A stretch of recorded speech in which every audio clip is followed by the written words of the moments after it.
Bonjour, je m'appelle Alexandre Favreau, je suis consultant en référencement naturel sur Lyon.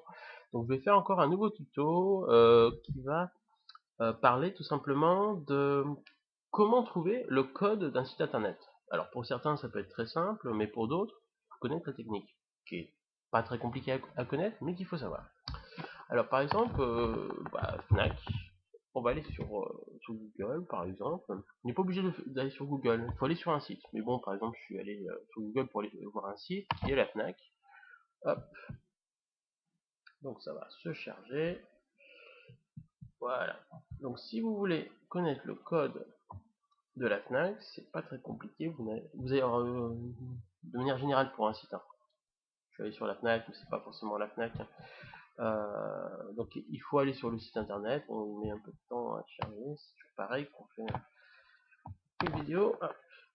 Vous faites un clic droit sur le site, n'importe quelle page d'un site. En fait, vous aurez forcément le code que de la page où vous êtes. Donc vous faites un clic droit et là il y a marqué code source de la page. Vous cliquez dessus.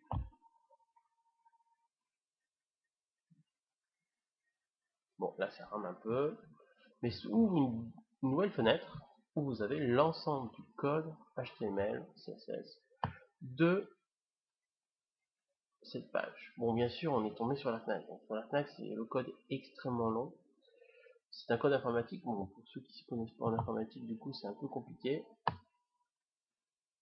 Mais voilà, on a l'ensemble du code. Et ensuite, si on veut du coup chercher des informations dans ce code, par exemple, les balises, qui sont importantes pour le référencement naturel, petite technique, vous mettez CTRL F en bas à gauche, du coup, vous mettez title, ou vous mettez H1 plutôt, par exemple.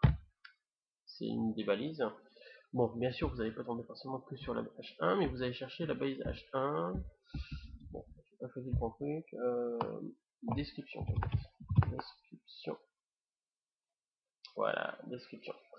Qui permet de, du coup, retrouver la balise méta description, qui est là. Qui commence là, qui continue, etc. Du coup, là, en faisant CTRL F et en mettant description, on a la balise méta description, du coup, on peut la retrouver comme ça.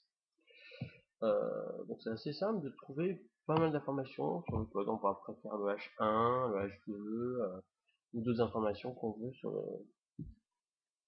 le site, sur cette page là. Voilà, donc c'est assez simple d'avoir le code de n'importe quelle page internet de cette manière là. Voilà.